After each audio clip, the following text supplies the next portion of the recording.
Қазақстанда тағы да адамдар қайтыс болды. Сәлеметсіз бе, қымбатты көрермен, арнамызға қош келдіңіз. Сәлемде және Қазақстанда болып жатырған соңғы жаңалықтарды алғашқы қатарынан біліңіз кезде арнамызға жазылыңыз, лайк басуды ұмытпаңыз.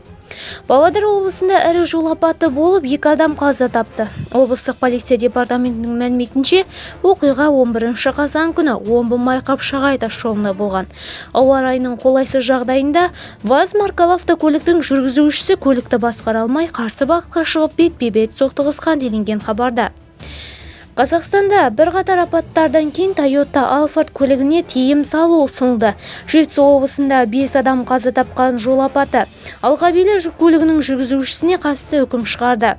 Полиция жол апатына қатысты қылмыстық іс қозғады. Жол апаты салдарынан жеңіл көліктің жүргізушісі мен жолаушысы қаза тапты. Еске салсақ, бұған дейін Қазақстан жол апатынан қаза тапқандар саны бойынша әлемде алғашқы үштікке кіргені туралы айтқан едік. Видеомыз кеңінен таралу үшін лайк басыңыз, жақындарыңызға таратуды ұмытпаңыз. Бізді бақылауды жалғастырыңыз.